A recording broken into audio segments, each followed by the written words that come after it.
is it going, everybody? Welcome to the Paws Up preview. It's Shula Bowl week as FIU football takes on the team that must not be named from Boca Raton. Kevin, that's a giveaway item.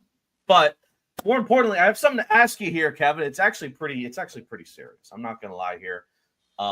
It's a trend that a lot of people have taken notice. There's been a lot of worries on campus about this, and there's a lot of people who people think could be it. So I need to ask you. I'm not the FIU pisser. Are you the FIU pisser? No. I got my eye on you, Kevin. We will all have our eyes on the Shula Bowl between FIU and FAU. So I'm Jake Gibson. That's my main suspect, Kevin Barral, and my friend and co-host, I guess. But it's finally here, Kevin. It feels like it's taken a while to get here after two very different games, Bethune and Penn State. But now we finally have our biggest test of the season, in my opinion, to see where this FIU team is at against their sworn rivals from Boca Raton. Yeah, you said it. And it kind of feels like the same way for FAU, right? I mean, the spread is literally 2.5 right now, favored for FIU. And FAU's played the same exact teams, essentially, a Big Ten opponent and an HBCU team. So just like FIU and FAU, they're on a pretty similar trajectory. I think they're really similar teams on paper, and it's a really interesting Shula Bowl. I mean, right? Two first-time FBS head coaches, because obviously we've had situations where it's two first-year coaches going at it with Butch Davis and Lane Kiffin. In 2017, there were two-time first-year coaches at that school. And then I think a couple of years back, it was, I want to say, everyone's favorite, Ron Cooper, and an interim head coach for FAU. So, yes, it is plastered all over the wall. Just beat them. And Willie literally said it in his press conference, and we'll play it at some point, where he has no respect for FAU to even say their name. Julius Pierce says they have no respect to be called by their actual names, and said they'll just be known by numbers. So Josiah Taylor is very well aware of what happened last year when they got the trophy. They ripped off the FIU side of the helmet and they started stomping all over it. So crazy disrespectful. The glass case is still there at the FIU facility. It is there every day. We see it every single week, every single game week. And I'm sure those guys see it every single day because they have to walk into that room every single day for meetings, for whatever it may be. And I think that the way to put it is that this is a rivalry that, although FIU has lost 7 in a row, I think they look at it. And honestly, I actually appreciate Willie for bringing this inside of it too, because I asked him, and we could talk more about this now, like, should this still be considered a rivalry? Because, a lot of people are like, man, 7 losses in a row, they've gotten dominated. Well, we got to talk about this stuff, right? Forget Penn State week. I mean, we're in FAU. So, he said, like, look, this team's 0-0 against FAU. They've never played a game against FAU. I've never played a game against FAU as a head coach of FIU. Same thing goes to Kitley, right? It's a very new team. FIU only returns 40% of their production. I think FAU returns more or less the same. So you have to ask yourself, like, hey, like, this is like renewing the rivalry to a certain extent. Pretty much. Like, last year, McIntyre's team was almost all returning, or most of it returned, right? So there's ways to look at it. I know a lot of people will still look back on history, but I think there's a reason why history shouldn't really be taken into account for this specific Shula Bowl. It feels like rivalries in college football have gotten a lot more disrespectful in the past couple of seasons with the planting of the flags after the game and all the fights that have ensued across the country because of that. So I'm interested to see that aspect. But yes, spoiler alert, but FIU is due for a win in the rivalry. Though we do have to quickly talk about FIU's loss to Penn State. And I did it last time. Let me do the same thing here. Turn my camera over.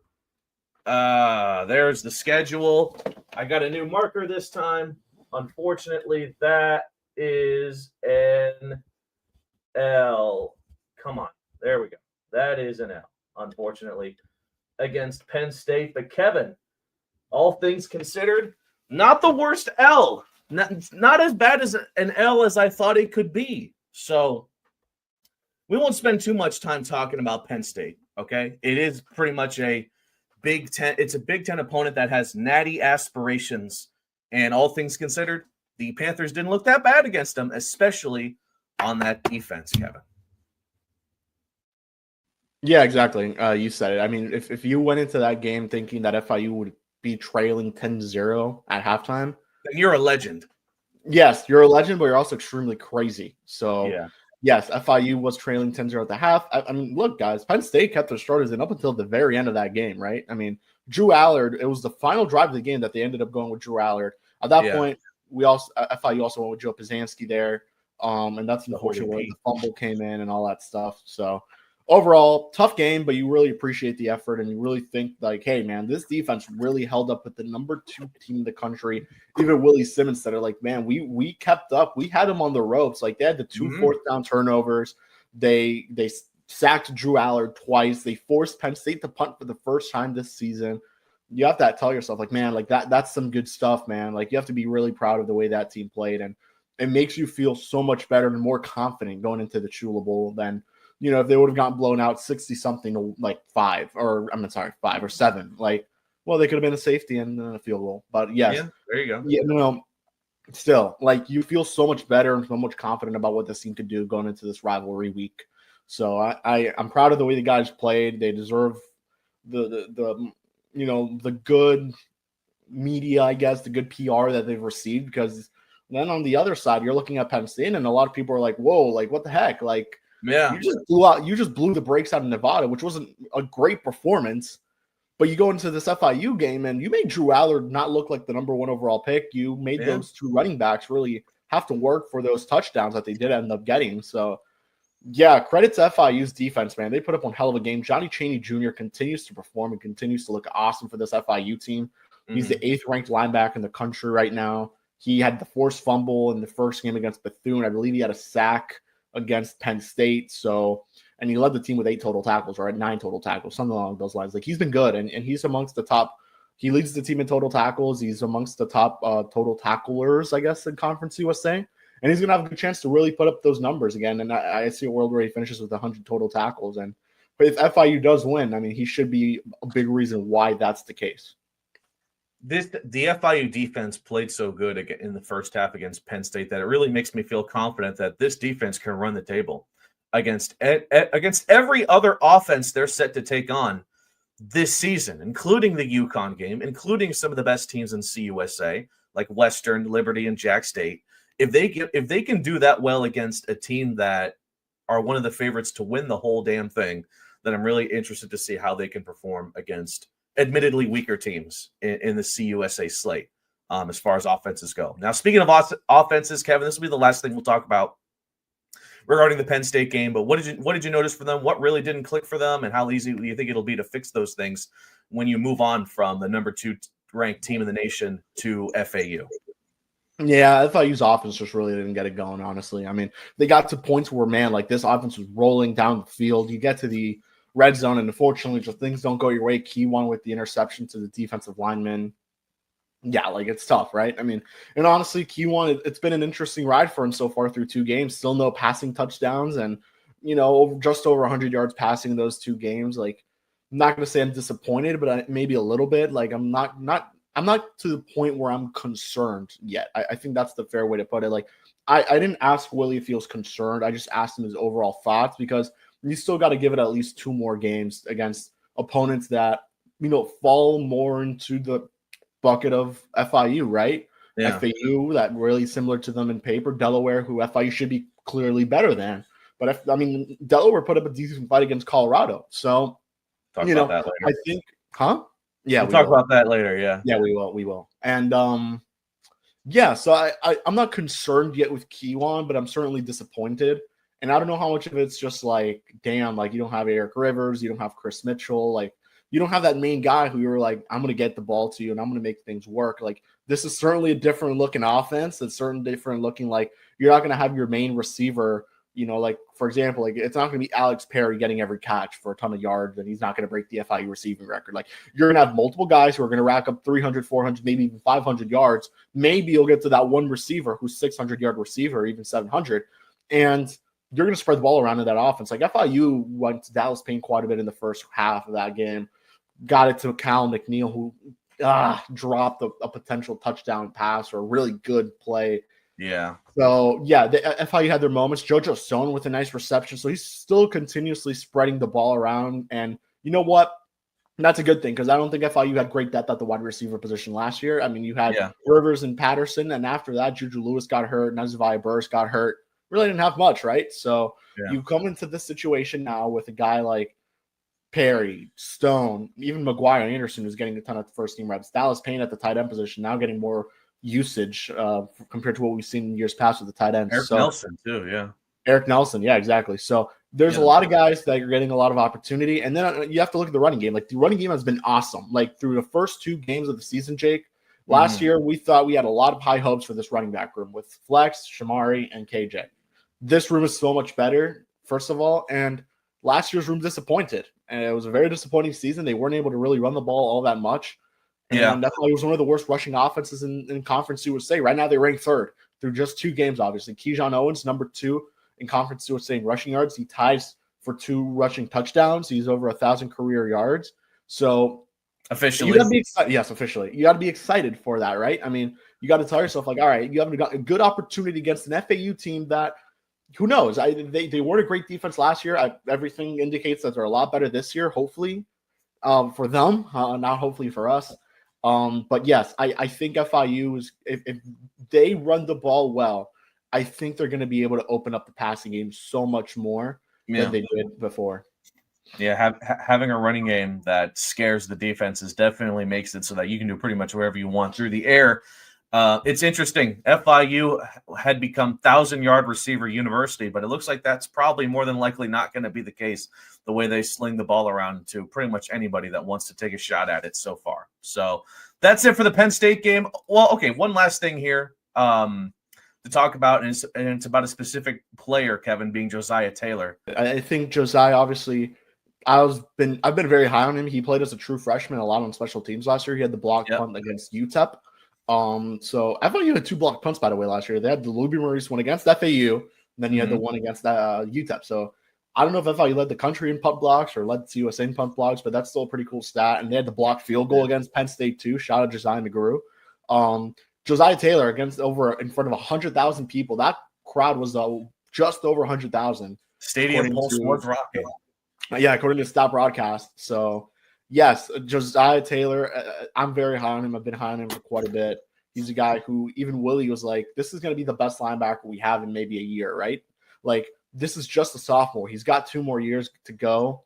So I'm really looking forward to seeing what Josiah Taylor does in this next start against FAU. He said he was very, very well aware of the stepping on the helmet of after the game. So hopefully FIU does the same. I know they're not saying the name of the team. And honestly, I feel bad for even mentioning that name of the team in the facility. But it's okay. We won't mention it anymore. So that team in Boca Raton, the little school up in Boca Raton is what we can refer to them as. But yes, Josiah Taylor's a big dude as well. Jovan DeWitt spoke very highly of him as well. So it's just a guy who's going to make plays, fly around. And yes, Percy Cornelius is going to be out for another year. Actually, just reminded me that I need to tweet that out. So as you're going to talk right now, my tweet will drop of Josiah Taylor getting to start once again. Well, how about that? Okay, then. So, yeah, you mentioned it. Great performance by him. Kevin, I did want to ask you really quickly here. What were you doing in the year of our Lord, 2016? I think I was still in middle school. You were still no. I may have been in elementary. I don't know. I will tell you this. I was not in college. I was in my sophomore year of high school. So okay, so I was definitely in elementary school. Yeah. No, I was high school. Probably middle. Probably middle. I was in middle school. I was probably in my first. I was probably in 6th grade. That was the last time FIU beat the team from Boca with a small parking lot in a game of football, and it has been pretty miserable ever since. We've had a couple of close games here and there, but more or less, this team has had our number. Yeah, you said it. I mean, look, you think about it. Last year, we said the same thing, right? I mean, we thought this was a game that FIU should have won, and unfortunately, Kewan Jenkins just did not do his job, and he ended up putting the blame on himself for that game, right? I mean, what was it? 3 interceptions, the most he's ever thrown in a single game. So tough way for FIU to lose that game. They should have won, especially how quickly they set the tone with the Eric Rivers touchdown on the first drive of the game. Saquon Opier with a great kick return touchdown or kick return. He didn't have a touchdown. He didn't have a kick return touchdown last year, but yeah, man, you really need to see FIU set the tone early, even if it is on defense. And we know Willie's, from what we understand, and honestly, this isn't even something too like, this isn't like a per source thing. This is just a thing that we're seeing a lot more in college football. Like, they're going to defer. Everyone's going to defer because you want to get the ball in the second half. Yeah, and that's putting your trust in the defense. So if FIU wins the toss, they're going to defer. So I'm trying to find something real quick here. Yeah, found it. All right. So yeah, I this is such an important game, man. Not just for FIU, but for the other side too, right? I mean, they need, their conference opponents are not easy. You have to face ECU, you have to face Navy, Memphis, Tulane, USF, which just is coming off back-to-back ranked wins. If USF wins the American, they may be the G5 representative, and FIU has to go up to Tampa next year and play them. So that's gonna be fun to watch. So interesting. Yes, definitely very tough opponent, regardless of that school up in Boca. So yeah, it's not gonna be an easy game. I think it's gonna be one of the closest games, at least we've watched, Jake, ever since we started officially covering FIU football. Let's hear from Coach Simmons briefly about his thoughts on the rivalry. In yesterday, this was recorded on Wednesday. In yesterday's media availability, his thoughts on the rivalry and what it means to this program specifically, not the one with an overrated sub shop in Las Patas. Here we go. I like what it is. I don't think the record is a reflection of the intensity of this rivalry. We're talking about two teams that were founded basically around the same time, that pretty much were in the same conference up until a couple of years ago. And there's a reason why we commit to playing each other every year. And of course, Coach Shula meant a lot to both programs. So there are enough factors that speak to why this is a rivalry. If you ask anybody that sits in this room, they'll tell you it's a rivalry. I'm sure if you ask anybody on the road, they'll tell you it's a rivalry as well. So again, yes, the program, FIU, has a 7-game losing streak against that bunch. This collection of guys in this room don't. And that's all that matters. And it's our job to go out Saturday, not with the pressure and the burden of trying to break a 7-year streak, but with the idea that we chase excellence. And in chasing excellence, we know success will follow. And so don't let the magnitude of the game, don't let the nature of the opponent, the feelings about the rivalry and what the history shows, don't let that cloud the judgment. Again, all those things speak to success or lack thereof. And people that say, well, this isn't a rivalry because of the record, they look at success. Well, if you look at the schools, I would say that FIU fans would feel a lot more excellent about what we do here on this campus than what goes on up the street. Hell yeah. Simmons dropping bars at the end of that thing. Who needs this win more? Is it FIU, who's lost 7 straight but has to take on a CUSA slate? Or is it Florida Atlantic, who you mentioned earlier, is taking on some of the best teams in Group of 5 after this, like South Florida, Navy, Tulane, UConn? Who needs this win more? That's a really good question, because you really look at it, like, these two teams are on the same exact trajectory, right? Tough conference slate. Both begin their their conference play. Play next week. One, I believe, has to go on the road. The other one stays at home. I hope Paws said the same answer as me, but FIU has to win this more, right? Just to get the burden off their back of losing 7 straight. Willie Simmons, this would be a signature win, unless he goes and wins the Conference USA Championship. But this would be a signature win of the year, in my opinion. Just to be the team that stopped the streak, brings the trophy back to FIU. I gotta say FIU. I don't know who Paws said, but did he say FIU? He said both. He gave 2 different answers for both. Okay. Teams. Well, in reality, I think both teams need this pretty damn bad. Like, I'm not gonna lie to you, because for the rivalry aspect, the person that loses this game, is gonna have a tough time finding 6 wins. Well, in this case, 5 wins. But yes, it would be very tough. But FIU, I think, needs this a lot more, and especially because of how tough their non-con slate, their conference slate is. I apologize. And you still have to play UConn. Both teams still have to play UConn. So UConn, a team that did not lose to a Group of 5 last year and almost beat Syracuse actually last week. So yeah, it's gonna be tough. And yes, I actually say this generally. I appreciate that there's actually a lot of media showing up to this game. I think this game should have a lot of media, and you know this too, Jake. Like, it's not a lot of people that go to these FIU games, regardless of who it is. To have media from both sides of this rivalry is going to be cool. Yeah. We get along pretty well with the media at FAU, except one guy for you. But I'm excited to see Pitbull Stadium packed out. And hey, man, like, you can get one of these. These are cool. First 5,000 students who go get those. They do look pretty sick. I wish that was on a I t-shirt. was recommended to share this. The pig roast. Go out to the pig roast. I've heard this is going to be a fun event, good event. President has really put a lot of work into this. So go to the pig roast and support FIU. And tailgate starts early. Actually, Jake, you should probably pull this up. Panther Walk's going to be a little different too. We should probably talk a little bit about that because Panther Walk is more like a Panther Mile. What they're making these students do. It's a very long walk.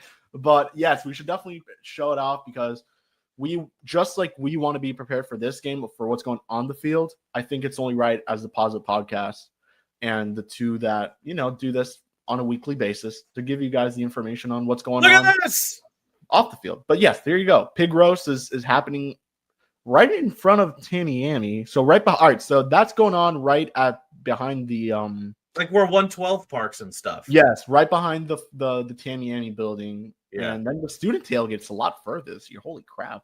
It is. But you do have Pantherland right here, which is always fun as heck. I know it was rained out. Wow, this is a lot different than I'm just I'm now kind of taking it in. It's completely different. Holy crap. Now Section 112 is going to have to park right here in this area. General parking still hasn't changed. And Panther Walk, as you see, it starts right here at the student tailgate, slides by Tamiami Hall, and then into the stadium here as they usually do. But this is a haul from the start here to the end. But definitely keep all this in mind as you make your way to Pitbull Stadium, where you got to park. I'm expecting a pretty awesome crowd, though. I mean, just given the amount of fans we're going to have at FIU, and I'm sure a lot of Boca Raton guys are going to come down. So, I don't know if it'll be similar to the Bethune stuff where they brought the band and all that stuff, but probably not. They will be bringing quite a bit of buses, and hopefully we will pray to whatever God you believe in. No lightning delay, no rain. Yeah. I want this to be a nice weather game where the pit is packed, the cage. I want to see 20,000 people at Pitbull Stadium. Yes. And the press box is going to be packed too. They better fire up those tents outside because they're probably going to need it. They get the most amount of media ever. And you know what? I will recommend this. And actually, I will recommend this to FIU. We should do a joint press conference with both coaches after the game. Like one coach shows up and then the other one with the two players. And there's usually an MVP for this game. And we should talk about MVPs, Jake. And I'm kind of taking over your... We'll get our MVPs at the end.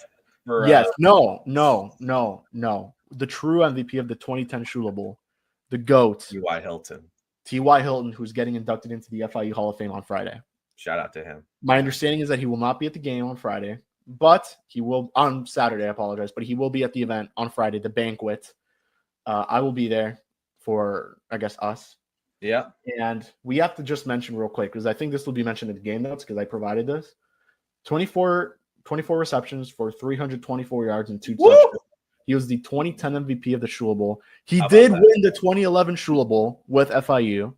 And obviously, I mean, everything else speaks for itself. Probably the greatest player to come out of FIU. So shout out to TY. Very well deserved to be the first ever football player to be inducted into the FIU Hall of Fame.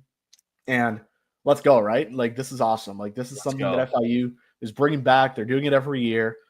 The first class includes Mike Lowell, so that's pretty awesome. Hopefully he gets inducted into the Marlins Hall of Fame, which means you could go to the game, Jake, and cover that event maybe that day. Hell yeah. Yeah, man, this is awesome, right? This is super cool. Yeah, it's T.Y. Hilton and quite another, Carl Kremser is going to be there. We have a former soccer player, Sidney Russo, who's an awesome legend in the women's basketball world for FIU. So awesome weekend coming up ahead with the pig roast, the towels, the Shula Bowl. Like, this is like the perfect storm to brew, right?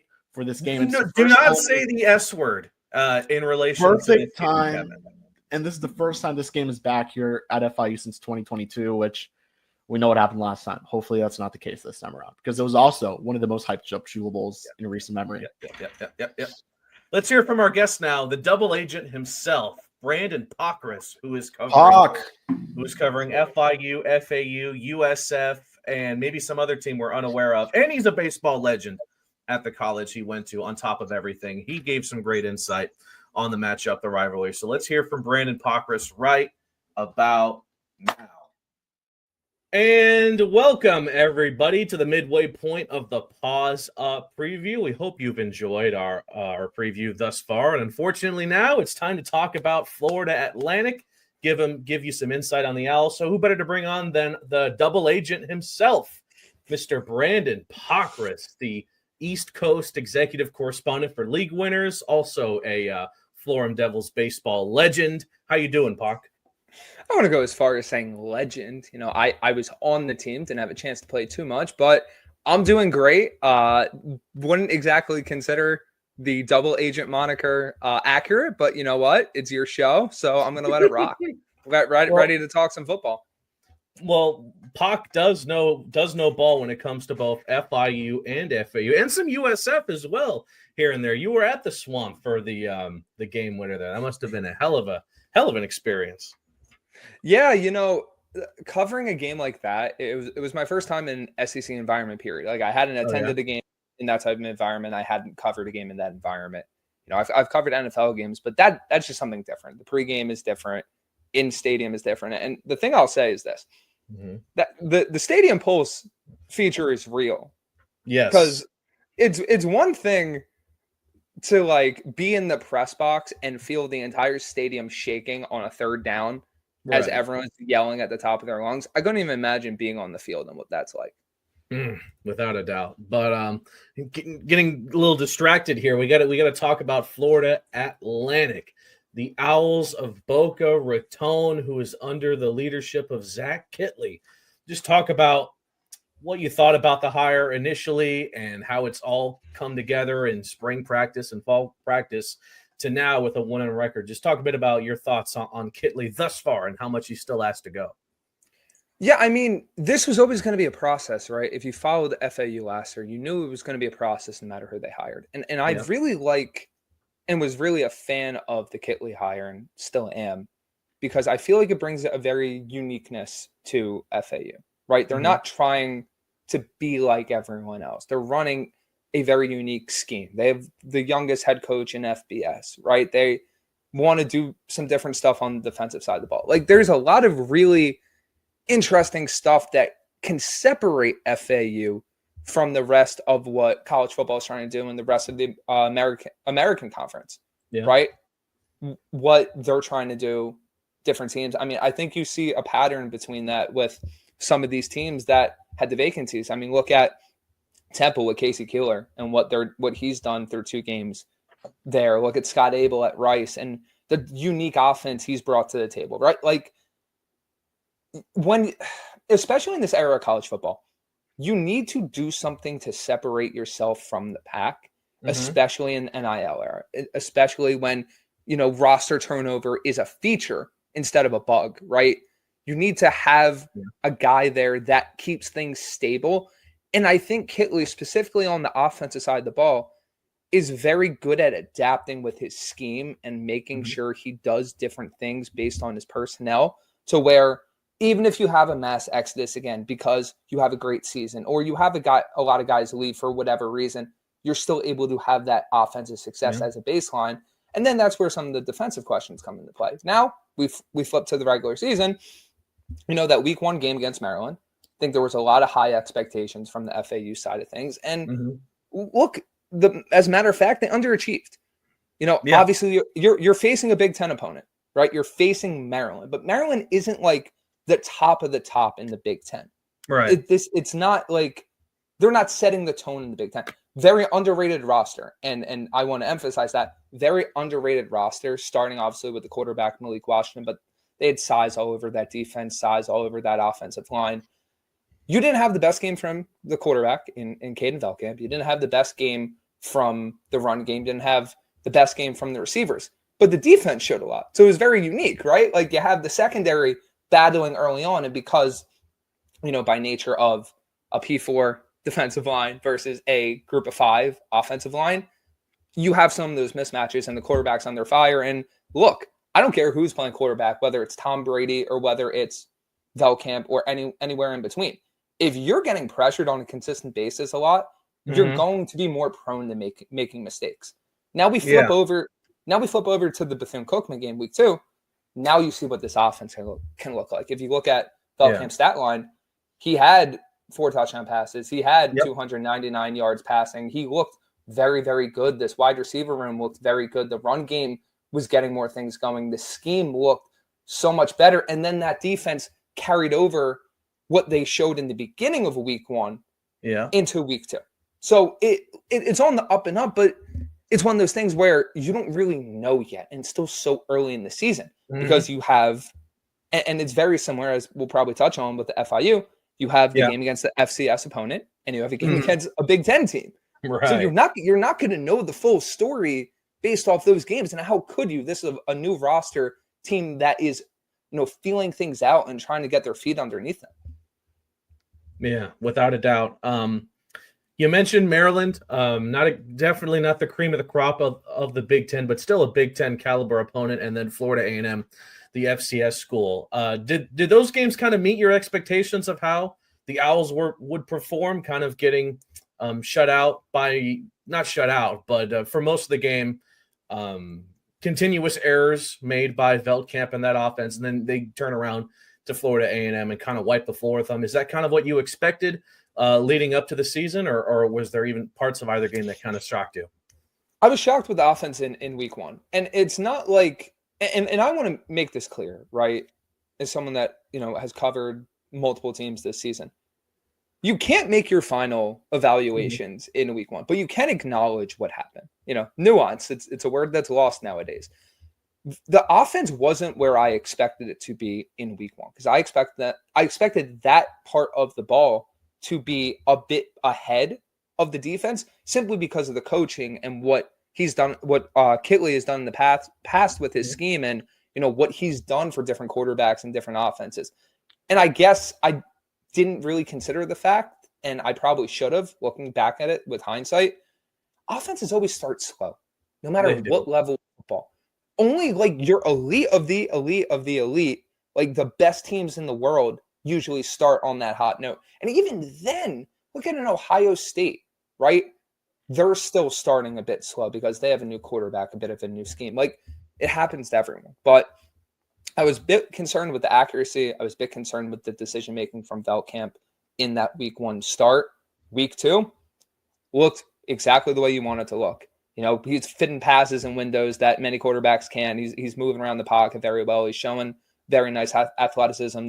The play calls, the route concepts looked on point. The wide receivers were running the correct depths. The run game, led by Jamari Sands and Xavier Terrell, and then Caden Shields-Dudden later in the game, looked the way it needed to. Now, on the other side of the ball, and I want to touch on something with the offense in a little bit, but defensive side of the ball, they're tackling well. They're getting after the quarterback finally after not too much pressure in week 1. The run defense, which has been very important for their success on defense, looked sharp once again, and that's something that I think is going to be important this week. But I'm very interested in the offensive line. And if you want to lead this into looking at the FIU game, that's kind of if not, at least on the offense side of the ball for FAU going up against the FIU defense, I am very, very interested in the offensive line. Because, look, PFF grades aren't everything. PFF grades can lie. Yeah. Absolutely. But if you look at the starting unit for FAU, right, in terms of pass blocking, Jakavian Nonar was very good. Scarlett Jean was very good. Vince Fiacable was very good. Yeah. Fiacable and Jean had elite grades. Fiacable had an 84.4. Jean had an 86.8. You look at Alex Activage, a veteran who has been a sturdying presence at times for the Owls, and Daughtry Richardson, they came in at 50 and 55 apiece. So even against a team like FAMU, they struggled a little bit in terms of the pressures. And now, context is also needed, right? When are those happening in the game? Is that when FAU is taking the foot off the gas a little bit? How's the play calling? Are they trying to milk clock? Like, there's a lot of different ways to look at it. But this is the second week in a row that those two struggled a little bit. So I think that's something where FIU may look at it and be like, hey, can we attack these guys on the offensive line and make things more difficult for FAU? Can we make it more difficult for them to try to attack vertically down the field and let Velkamp get in a rhythm? Where if we affect him, and coming from that perspective, can we make him make the mistakes that he made in week 1? I think the offensive line is that centerpiece for FAU, because if FAU blocks it up well and the Panthers don't get home and FIU can't generate pressure, you're going to see a lot of deep passes down the field. And at a certain point with that tempo, they're going to hit. Yeah. On the other side of the ball now, FIU's entering this game not having scored a point since the season opener against Bethune-Cookman, and Florida Atlantic, let's just say, has had mixed results on defense. Obviously, they didn't exactly look great against Maryland, and even in the Florida A&M game, you gave up 14 points, though they were both in the second half, to be fair. But who are the biggest troublemakers on it? Florida Atlantic's defense that could give Lights and the rest of the Panthers offense the biggest headaches? I think I'm looking out for that secondary. Like truly on the season, like a guy like Therese Reed, a guy like, if we look at some of the guys that started last week, a Chris Keys Jr., Wendell Fillard, Jane, like they have a lot of guys, and they brought in a lot of guys in the portal that can contribute in the secondary. But they flashed against Maryland, and they had another pretty good game against FAMU. That's going to be very interesting to me. You know, when FIU decides to throw the ball, how are the wide receivers generating separation? How are they dealing with the different coverages that FAU is throwing at them? Are they going to go more man because, they want to try to get pressure on Lights? Or are they going to go more zone and make him make the decisions necessary and then generate pressure from the coverage? I think that's very important. But look, at the end of the day, I think there's a one key matchup when it comes to the FIU defense versus the FIU offense versus the FAU defense. The trenches. FAU has done a pretty solid job in stopping the run over these 2 weeks. FIU has leaned heavily on the run game to really establish their offense. If FIU can get the run game going, it opens up everything. And look, has Keewan had the biggest stats and the biggest production so far this year? No. But if you've watched these games, they've been this close to hitting some big plays. I think the biggest one that stands out to me from last week against Penn State is that deep ball to Kyle McNeil. That ball is on money. That is as good of a throw as you can make. You want to know why it's not a touchdown? Because a high-level defensive back at Penn State leaps and gets a fingertip on it and dislodges it. Yeah. Is that happening against FAU? Is that happening against the rest of this Conference USA schedule? I don't know. We're going to have to find out. But the reason that play works is because Kajan Owens, because Devontae Lyons, because Anthony Carey are getting positives in the run game. You're making your opponent respect that aspect of the game. If FIU can punch the FAU defensive line, the linebackers in the mouth, and let's face it, very good units, and units that I am high on developing over the course of the season, they get that going, everything opens up. And it goes hand in hand, obviously, with the defensive stuff we talked about. Because if you can limit the FAU tempo, maybe force the quarterback into a mistake or two, and control the tempo on offense with the run game, this becomes a much easier game for the Panthers. If the Panthers can't establish a run game because FAU's defensive line has their best game or another really good game, and the linebackers start making plays and the coverage is tight, and you allow FAU to dictate the game, you might be looking up at the scoreboard and saying, oh, wow, it's 14-0 in the first quarter, and now you're forced to throw the ball. You're allowing FAU to get those pressures, and you're playing a game that you might not necessarily want to be playing. Who needs this win more, in your opinion? From FIU's perspective, you still have to take on another tough non-con team in UConn, and then the CUSA slate, which isn't the worst, but you still have some tough teams in there like Jack State and Liberty. And for FAU's case, I mean, you're taking on one of the best teams in the country right now later on in USF, not to mention some really good teams in the American. like Tulane, Navy. You can maybe throw in Memphis there. So who needs this win more? All right. This is going to be a bit of a cop-out answer, Okay. but it's kind of both. And I want to explain. So on the one hand, in terms of the rivalry itself, Yeah. it's FIU. Obviously, we know the streak of what the Shula Bowl is. We know FAU's basically dominated this matchup for the foreseeable past. And, obviously, Willie Simmons comes in. He's hoping to change that for the foreseeable future. I think it's going to be a really good game, but I think FIU is going to come out with their hair on fire in terms of looking at it as, hey, we want to set the tone for ourselves going into conference play. And I think in terms of the matchup, they need it more in terms of like what the Shula Bowl means. In terms of the overall season, it's FAU. And it's FAU because of the teams that they have to play. I mean, let's think about it, right? I didn't expect USF to be nationally ranked heading into week 3 of the season. Guess what? That makes that matchup way harder than anyone expected. And by the way, as someone that has covered plenty of USF over the spring and fall, I was pretty optimistic about them. There you go. I also wouldn't have told you that they were going to go into Florida and beat the Gators. So even for someone that had the optimism, that matchup looks way different now. Rice is no pushover. Are they the top of the top in that American Conference? No. But FAU has struggled with these option teams in the past. Look at the Army game from last year. That is not an easy team to face. And when you have a defense that needs to build up experience fast and a defense that needs to, face a team like that is a very tough scheme, that's not a guarantee either. You're hosting Memphis, who's consistently one of the best teams in Group 5. You have to go to Tulane, which is, look, let's see what happens with USF this year. If it's not USF for the American right now, it's probably Tulane, who faced Northwestern and beat the brakes off them. Yes, Northwestern isn't that good. Northwestern is still a Big Ten team. Yep. Let's not forget to call a spade here. That is still a Big Ten team. And then you have a few other teams scattered along that schedule, where especially Navy, right? Where it's like, okay, if FAU doesn't get this win this week, there's not that many games that look like wins on paper. You have to play the games. You have to go toe-to-toe, scheme versus scheme, player versus player. Anybody can win on any day. We've seen that in college football for how many years now, right? Even in this era, which I would argue there's talent at every level, and you see that through the transfer portal. But FAU needs this win. They need to make sure that they have at least the 2 wins heading into their next game, which is Memphis. That is a tough one.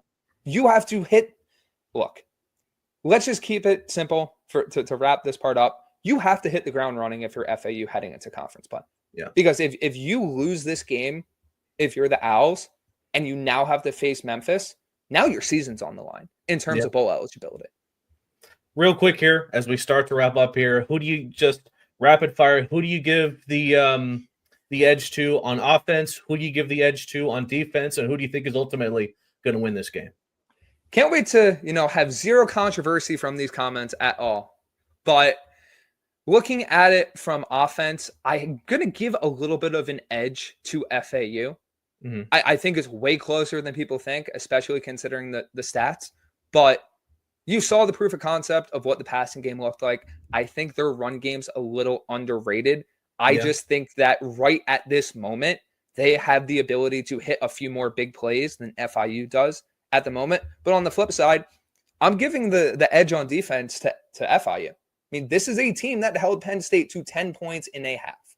You cannot overlook that. That is something that is very, very impressive for a team with a first-year head coach, right? There's a ton of talent, and I think that for as talented as FAU's offense is and has the ability to score a lot of points, this is an FIU defense that is very uniquely positioned to defend a lot of what FAU wants to do.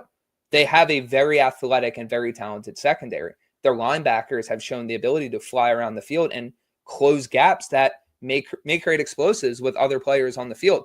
The defensive line, I think, is very underrated, and I think can have the ability to make plays on a consistent basis. We saw that against Bethune. We didn't see that as much against Penn State.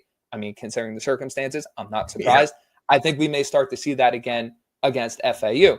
So with that being said, I'm leaning on what I've been saying, what I said in my season predictions. I'm keeping it consistent because I'm not someone that, just changes the take just to change the take. Okay. I think this is a coin flip game. I think this game can truly go either way. But when I look at coin flip games, and I said the same thing about Jets Steelers last week, which I do a little bit of Jets coverage. I said the same thing about that game. Coin flip game, I was taking the home team. It was almost right. Jets lost by a last-second field goal. I'm doing the same thing here. I think it's going to be a very tight, very close game between two very solid up-and-coming teams. I'm giving FIU the edge because they're at home.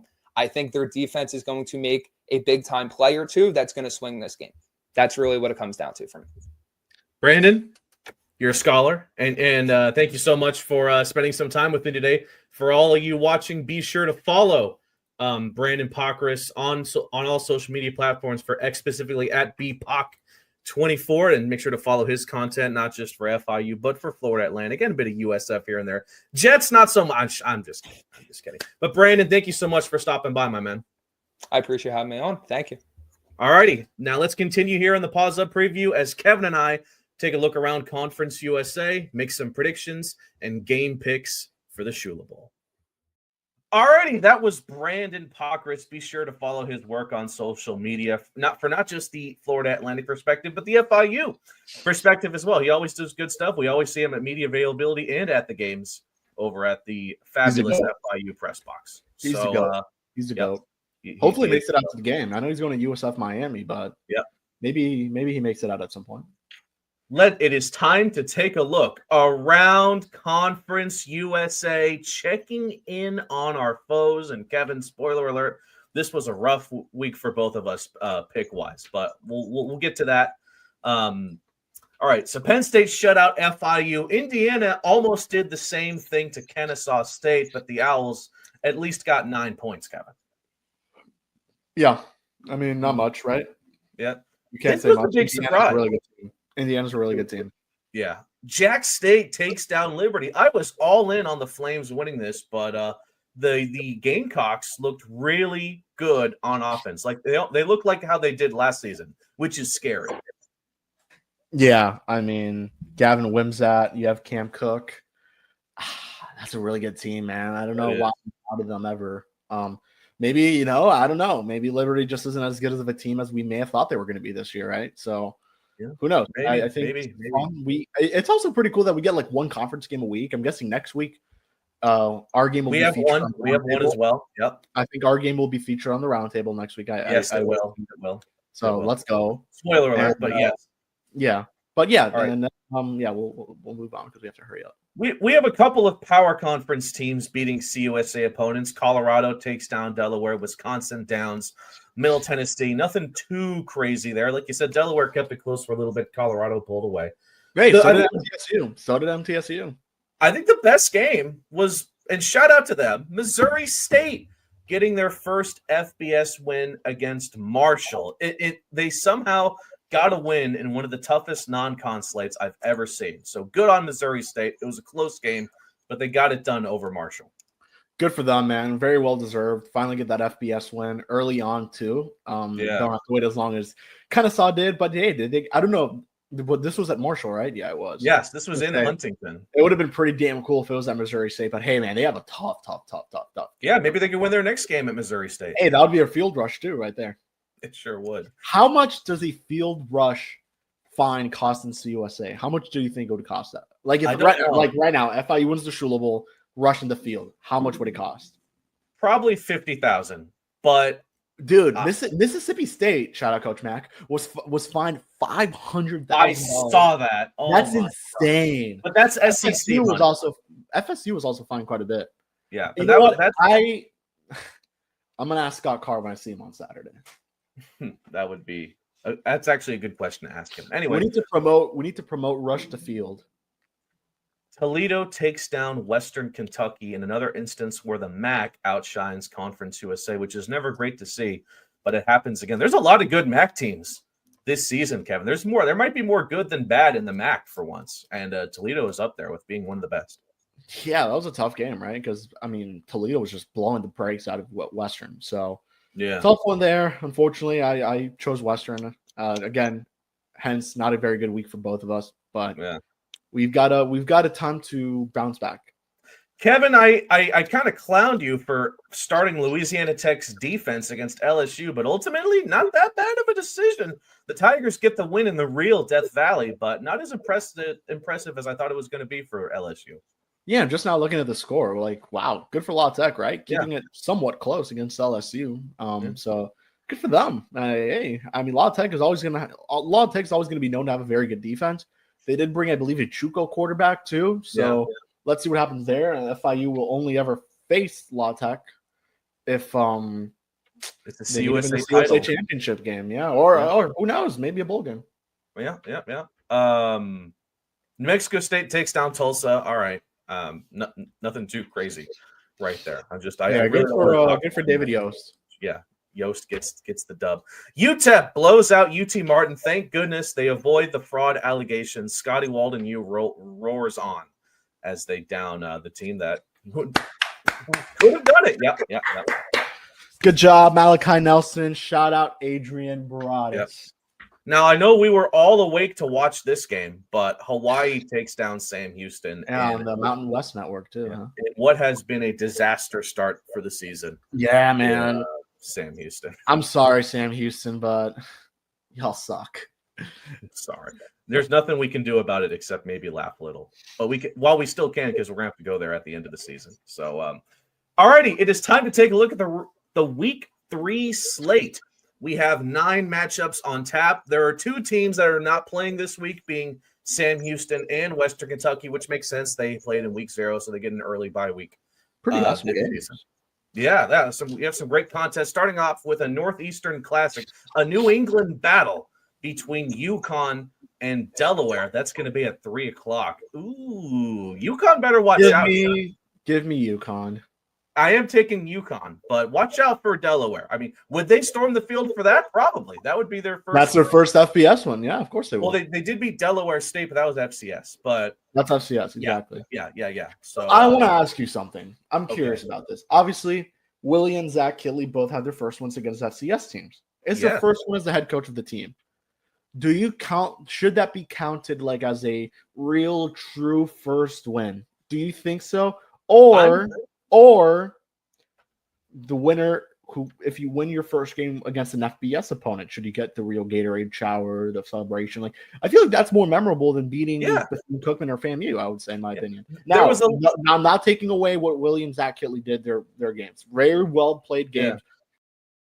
Yeah. Willie would have beat Penn State. Like, he better get 20 ice baths, and he better get the statue right outside of Pitbull Stadium done next week. But that wasn't the case. Yeah. We can move on. I do agree, though, with the fact that this win means a lot more than the Bethune win, even with the history there. Willie's done that for 5 years now. Like, who cares? Yeah. Moving on now. Okay, so Missouri State takes on a SMU. Move on. Oh, SMU is going to be mad, too, because they lost to Baylor. Shout out to Texas. Shout out to Eric Henry. Oh, yeah. Shout out to Eric Henry as well. Texas is going to win. We can move on. Middle Tennessee takes on Nevada in Reno. Kevin, listen. 0-3 start for the Blue Raiders. Give me Nevada. Yep. I don't know if there's another game on Middle Tennessee's schedule where I would feel comfortable actually picking them. Do they play Kennesaw again this year? I would probably take Kennesaw over them, low key. No, I'm not even sure. Especially if it's in Georgia. No, I wouldn't go that far. Okay, whatever. Liberty takes on Bowling Green at 5 p.m. Now, Liberty's coming off a rough loss, and they're taking on a team from the MAC that has the most famous celebrity in FBS this season, being Pudge the Cat. So sorry, I'm taking Bowling Green. Me too. I'm taking Bowling Green too. I'm in on the Bowling Green hype, and I'm in on hating on Liberty. Shout out Eddie George. There you go. He's their head coach. Kennesaw takes on Merrimack. We just played this team in baseball. Give me Kennesaw. Damn. Okay. I think their team is better than last year. Is that the last FCS team that anyone plays? I think so.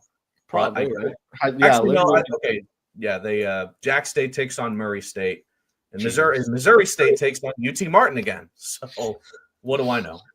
Moving on here, we have the Shula Bowl. We'll save that for the end. Jack State takes on Georgia Southern. Not a bad team from the Sun Belt, but Jack State's offense, I'm now officially a believer in. So Give me the Gamecocks. Yeah, give me the Gamecocks. Yes. And now the only complete CUSA game of the day, it's at 7:30. New Mexico State takes on Louisiana Tech. Bulldogs. Yeah, their defense is going to be too much for Yost to handle, unfortunately. But at least it's not a midnight. Hey, he beat him last year, so you never know. Okay. So, FIU's offense is much better than. I forgot to go over a record.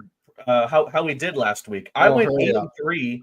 Kevin, you went 7-4. We both took Liberty over Jack State. We both took Marshall over Missouri State, and we both took Tulsa over New Mexico State. But you also took Western Kentucky over Toledo. I did not.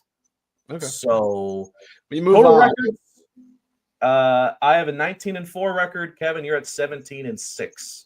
So it's still anyone's race to win so far. I think we all picked the same teams this week, unless you have something crazy that you'd like to announce right about now, because we're about to ask, who will win? The most important question asked here. I'm going to start with you, Kevin Burrell. Wait. What about the EA sim? Oh, yeah. Guys, this is the craziest EA sim you're ever going to watch. Let's take a look.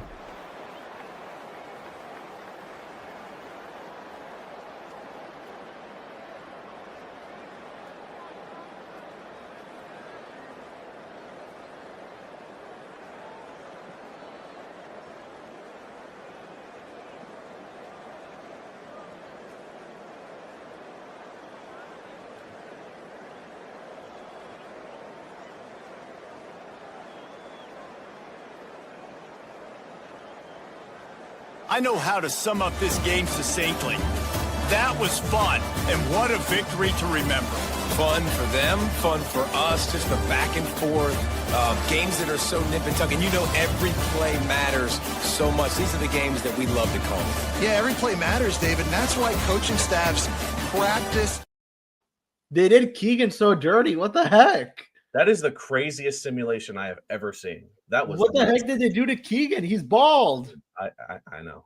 Maybe they know something we don't. Maybe by the time we see him, he's going to be. Here's how overtime went. Because yes, in case you couldn't tell, that went to a third overtime.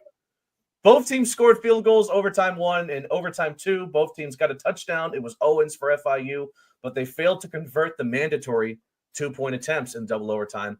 And of course, from third overtime onwards, it's a shootout of 2-point conversions. Jenkins ran it in for FIU's, and the defense held firm against the Owls. That would be absolute cinema. That would require a field storming if that were to happen, Kevin. For the FIU faithful. Field myself. Who's winning, Kevin? I'm going to leave it up to you. Give us your score prediction and give us your MVP of the Shula Bowl. Well, the FIU Panthers will obviously beat the FAU Owls. Screenshot this.